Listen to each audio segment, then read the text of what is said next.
अस्सलामु अलैकुम वरहमतुल्लाहि वबरकातुहू। अल्हम्दुलिल्लाहि कफ़ा व सलामुन अला इबादिहिल्लज़ीना इस्तफ़ा, अम्मा बाद। मोहतरम नाज़रीन किराम, आसान दर्स कुरान के अंदर 20वें पारे का 9वां रुकू है, जिसके अंदर 10 आयतें हैं। सूरह क़सस सूरह नंबर 28 में आयत नंबर 51 से आयत नंबर 60 तक। औज़ुबिल्लाहि मिनश शैतानिर रजीम, बिस्मिल्लाहिर रहमानिर रहीम। वलक़द वस्सलना लहुमुल क़ौल लअल्लहुम यतज़क्करून। और बेशक हम लोगों के फ़ायदे के लिए लगातार हिदायत और नसीहत की बातें भेजते रहे हैं ताकि लोग नसीहत कबूल कर लें। अल्लज़ीना आतैनाहुमुल किताब मिन क़ब्लिहि हुम बिही युमिनून।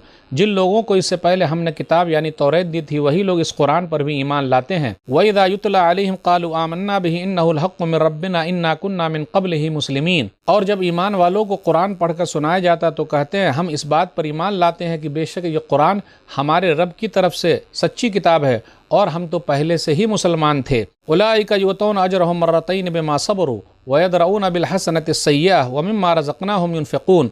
ईमान वालों के सब्र की वजह से उन्हें दुगुना यानी डबल सवाब दिया जाएगा। ये लोग बुराई का जवाब भलाई से देते हैं और जो रोज़ी हमने उन्हें दी है उसमें से अल्लाह के लिए खर्च करते हैं। वइज़ा समिउल लग़्व आरज़ू अन्हु व क़ालू लना आमालुना व लकुम आमालुकुम सलामुन अलैकुम ला नब्तग़िल जाहिलीन। और ईमान वाले जब कोई बेकार बात सुनते हैं तो इससे अलग हो जाते हैं और कहते हैं, हमारे लिए हमारे आमाल हैं और तुम्हारे लिए तुम्हारे आमाल हैं, तुम पर सलाम है, हम जाहिल यानी नादानों से बहस नहीं करते। इन्नका ला तहदी मन अहबब्त वलाकिन्नल्लाह यहदी मन यशा व हुवा आलिम बिल मुहतदीन। ऐ नबी सल्लल्लाहु अलैहि वसल्लम, बेशक आप जिसे चाहें हिदायत नहीं दे सकते हैं, मगर अल्लाह जिसे चाहता है हिदायत देता है और वही अल्लाह हिदायत कबूल करने वालों को खूब अच्छी तरह जानता है। वक़ालू इन्नत्तबिल हुदा मअका नुतख़त्तफ़ मिन अर्ज़िना अवलम नुवक्किल लहुम हरमन आमिन युजबा इलैहि समरातु कुल्लि शैइन रिज़्क़न मिन लदुन्ना वलाकिन्न अक्सरहुम ला यअलमून। ऐ नबी सल्लल्लाहु अलैहि वसल्लम, और काफिर लोग यानी मुशरिकीन मक्का आपसे कहते हैं कि अगर हम तुम्हारे साथ दीन इस्लाम पर चलने लगे तो हम अपनी ही ज़मीन यानी मक्का से उचक लिए जाएंगे। क्या हमने उन लोगों को अमन वाले हरम में रहने की जगह नहीं दी है जहाँ हर किस्म के फल हमारी तरफ से रोज़ी के तौर पर पहुँचाए जाते हैं, लेकिन उनमें से अक्सर लोग नहीं जानते। वकम अहलकना मिन क़र्यतिन बतरत मईशतहा फतिल्का मसाकिनुहुम लम तुस्कन मिन बादिहिम इल्ला क़लीला व कुन्ना नहनुल वारिसीन। और हमने बहुत सी बस्तियों को तबाह व बर्बाद कर दिया है जिनके रहने वाले खूब ऐशो इशरत यानी खूब मौज और मस्ती में थे, तो ये हैं उनके घर वीरान पड़े हुए हैं। उन लोगों के बाद कुछ ही घर आबाद हुए हैं और हम ही उन सब के वारिस हैं। वमा कान रब्बुका मुहलिकल क़ुरा हत्ता यबअस फ़ी उम्मिहा रसूलन यतलू अलैहिम आयातिना वमा कुन्ना मुहलिकिल क़ुरा इल्ला व अहलुहा ग़ालिमून। और आप सल्लल्लाहु अलैहि वसल्लम का रब बस्तियों को उस वक्त तक हलाक व बर्बाद नहीं करता जब तक उन बस्तियों के मरकज़ी यानी बड़े शहर में कोई रसूल न भेज दे जो उन्हें हमारी आयतें पढ़कर सुनाते, और हम उन्हीं बस्तियों को हलाक व बर्बाद करते हैं जिनके रहने वाले जालिम हों यानी इनकार करने वाले हों। वमा ऊतीतुम मिन शैइन फमताउल हयातिद दुनिया वमा इंदल्लाहि खैरुन व अबक़ा अफ़ला ताक़िलून। और ऐ लोगों, तुम्हें जो कुछ भी दिया गया वो तो दुनिया की ज़िंदगी का सामान और उसकी ज़ीनत यानी सजावट है, और जो कुछ अल्लाह के पास है वो बहुत बेहतर और बाकी रहने वाला है। क्या तुम्हें इतनी सी बात समझ में नहीं आती? नाज़रीन किराम, आसान दर्स कुरान के अंदर 20वें पारे का 9वां रुकू है, जिसके अंदर 10 आयतें हैं। सूरह क़सस सूरह नंबर 28 में आयत नंबर 51 से आयत नंबर 60 तक। आयत नंबर 52 पर गौर कीजिए, हुम बिही युमिनून, इस पर भी ईमान रखते हैं, यानी यहूदी लोगों में से जो मुसलमान हो गए हैं जैसे अब्दुल्ला बिन सलाम वगैरह, तो वो कुरान करीम पर भी ईमान रखते हैं। या ईसाई लोग जो हबशा से नबी सल्लल्लाहु अलैहि वसल्लम की खिदमत में आए थे और कुरान करीम सुनकर मुसलमान हो गए थे, उनका भी जिक्र है कि ये लोग ईमान रखने वाले हैं, अपनी किताब पर भी ईमान रखते हैं और कुरान करीम पर भी ये लोग ईमान रखते हैं। आगे कहा गया, इन्ना कुन्ना मिन क़ब्लिही मुस्लिमीन, इससे पहले हम तो मुसलमान थे ही। इसका मतलब यह है कि हर दौर में जो नबी आए हैं वो इस्लाम की तरफ ही बुलाने के लिए आए, और हर दौर में नबी के मानने वाले को मुसलमान ही कहा जाता है। ये तो यहूद और नसारा लोगों ने अपनी तरफ से गढ़ लिया है। हर दौर में जो नबी हैं उनके मानने वाले मुसलमान ही कहलाते हैं। हर दौर में जो नबी आए हैं वो इस्लाम ही लेकर आए हैं।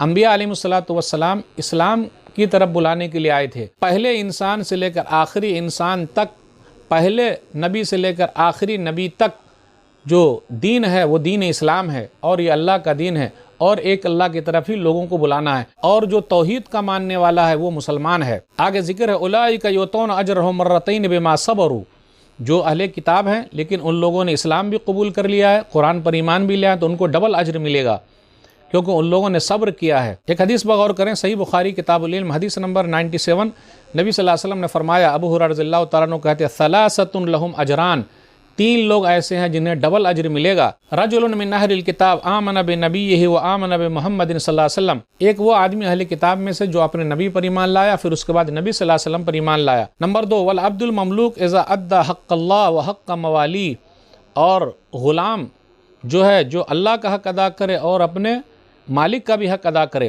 نمبر 3 ورجل كانت عنده امة فأدبها وأحسن تأديبها وعلمها فأحسن تعليمها ثم اعتقها فتزوجها فله اجران، ایک وہ آدمی جس کے پاس کوئی لونڈی ہے، اس کو ادب سکھایا، اچھی طریقے سے ادب سکھایا، علم سکھایا، اچھی طریقے سے علم سکھایا، پھر آزاد کر کے شادی کر لی تو اس کے لیے ڈبل اجر ہے۔ نیک لوگوں کی صفت بیان کی جا رہی ہے۔ نیک لوگ کون ہیں؟ وَيَدْرَؤُونَ بِالْحَسَنَةِ السَّيِّئَةِ، نیکی سے برائی کو ٹال دیتے ہیں، یعنی برائی کا جواب برائی سے نہیں دیتے ہیں، بلکہ اگر کوئی برا کرے تو وہ نیکی کر کے گزر جاتے ہیں۔ وَمِمَّا رَزَقْنَاهُمْ يُنْفِقُونَ، جو اللہ نے مال دیا اس میں سے وہ لوگ خرچ کرتے ہیں۔ وَإِذَا سَمِعُوا اللَّغْوَ أَعْرَضُوا عَنْهُ، جب بیہودہ باتیں ان کے کان میں پڑتی ہے تو اسے وہ کنارہ کر لیتے ہیں، پھر وہ کہتے ہیں ہمارا عمل ہمارے لیے، تمہارا عمل تمہارے لیے۔ اس کے بعد ہے سلام علیکم لا نبتغی الجاہلین، تمہارے اوپر سلام ہو، ہم جاہلوں سے الجھتے نہیں ہیں۔ تو یہ چھوٹنے والا سلام ہے کہ بھائی ہم آپ سے بھاگنا چاہتے ہیں، الگ رہنا چاہتے ہیں۔ یہ تحیہ والا ملنے والا سلام نہیں بلکہ الگ ہونے والا سلام ہے۔ بس سلام سلامتی ہو، بس دور سے ہی کہا کہ نکل گئے۔ آیت نمبر 57 پر غور کیجئے، انک لا تہدی من احببت ولکن اللہ یہدی من یشاء وہو عالم بالمہتدین۔ صحیح مسلم کی ایک حدیث پر غور کیجئے، صحیح مسلم کتاب الایمان حدیث نمبر 24 نمبر۔ یہ آیت کب اتری؟ نبی صلی اللہ علیہ وسلم اپنے چچا ابو طالب کے پاس گئے، ان کے روح نکلنے کا وقت تھا، آخری وقت تھا، تو کہا یا عم قل لا الہ الا اللہ کلمۃ نشہد لک بہا عند اللہ، چچا جان کان میں بول دیجیے لا الہ الا اللہ، کل قیامت کے دن میں آپ کے لیے حجت قائم کروں گا۔ لیکن 2 گرو گھنٹال بیٹھے ہوئے تھے، عبداللہ بن ابی امیہ اور ابو جہل، وہ دونوں بار بار بول رہے تھے اترغب عن ملت عبد المطلب، کیا آپ اپنے باپ دادا کے دین کو چھوڑ دیں گے؟ نبی صلی اللہ علیہ وسلم بار بار بول رہے تھے، وہ بھی بار بار بول رہے تھے۔ نبی صلی اللہ علیہ وسلم بول رہے تھے کہ آپ کان میں بول دیجئے لا الہ الا اللہ، لیکن جب روح نکلی تو ابو طالب نے کہا لا ملت عبد المطلب، میں اپنے بابا عبد المطلب کے دین پر مرتا ہوں۔ تو اس وقت نبی صلی اللہ علیہ وسلم نے کہا میں استغفار کرتا رہوں گا، دعا کرتا رہوں گا جب تک کہ آیت نہ اتر جائے۔ سورہ توبہ سورہ نمبر 9 آیت نمبر 113 اتری، ما کان للنبی والذین آمنوا ان یستغفروا للمشرکین ولو کانوا اولی قربی من بعد ما تبین لهم انهم اصحاب الجحیم، کہ نبی کے لیے اور ایمان والوں کے لیے ہے ہی نہیں کہ وہ مشرکوں کے لیے استغفار کریں، دعا کریں، جبکہ قریبی رشتہ دار ہی کیوں نہ ہو، جبکہ یہ بات واضح ہو چکی ہے وہ جہنمی ہے۔ اور اس کے بعد یہ آیت اتری، آپ کسی کو سیدھا راستہ نہیں دکھا سکتے، اللہ جس کو چاہتا ہے سیدھا راستہ دکھاتا ہے۔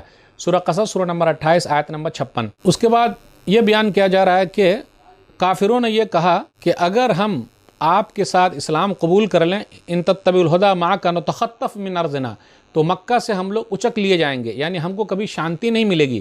تو اللہ نے جواب دیا اولم نمکن لہم حرما آمنا، کیا ہم نے ان کو امن و شانتی والا اور حرمت والا حرم عطا نہیں کیا ہے، جگہ نہیں دی ہے؟ یہ تو عذر بیکار ہے ان لوگوں کا۔ کفر و شرک کے دور میں بھی یہ حرم شانتی والا، اسلام کے بعد بھی یہ شانتی والا رہے گا۔ یجبا الی ثمرات کل شیء رزقا من لدنا، جہاں سے ہر طرف سے پھل آ رہے ہیں، اس لیے بے موسم کا پھل مکہ کے اندر موجود ہے، آپ چلے جائیے دیکھتے رہیے، قیامت تک کے لیے اللہ تعالیٰ نے یہ نعمتیں وہاں کے لیے رکھی ہے۔ اس لیے آگے کہا وَلَكِنَّ أَكْثَرَهُمْ لَا يَعْلَمُونَ، لیکن اکثر لوگ نہیں جانتے۔ پھر آگے 58-59 پہ غور کیجئے، وَكَمْ مِنْ أَهْلَكْنَا مِنْ قَرْيَةٍ بَطَرَتْ مَعِيشَتَهَا فَتِلْكَ مَسَاكِنُهُمْ لَمْ تُسْكَنْ مِنْ بَعْدِهِمْ إِلَّا قَلِيلًا، بہت ساری بستیاں ایسی ہے جب ان لوگوں نے موج مستی کی تو ہم نے پکڑ لیا، ان کے گھر ویران پڑے ہوئے ہیں، بہت ہی کم گھر ہیں جو آباد ہوئے ہیں۔ اللہ تعالیٰ کسی قوم کو برباد نہیں کرتا جب تک کہ رسول نہ بھیج دے۔ وَمَا كُنَّا مُهْلِكِ الْقُرَىٰ إِلَّا وَأَهْلُهَا غَالِبُونَ، اور لوگ ظلم کرنے والے وہاں موجود ہیں تبھی اللہ تعالیٰ اس گاؤں کو اور بستی کو ہلاک کرتا ہے۔ اگر اچھے لوگ ہیں تو اللہ ہلاک نہیں کرتا، برباد نہیں کرتا۔ پھر آگے بیان کیا گیا آیت نمبر 60 میں، دنیاوی زندگی کا سامان ہے لیکن اللہ کے پاس جو ہے خیر و ابقا، وہ بہتر ہے اور باقی رہنے والا ہے، کیا تم لوگ سمجھتے نہیں ہو؟ تو ناظرین کرام، آج کے درس میں بس اتنا ہی۔ اللہ سے دعا ہے کہ اللہ تعالی ہم لوگ قرآن کریم کو پڑھنے، پڑھانے، سمجھنے، سمجھانے، عمل کرنے اور لوگوں تک پہنچانے کی توفیق دے، آمین۔ والسلام علیکم ورحمۃ اللہ وبرکاتہ۔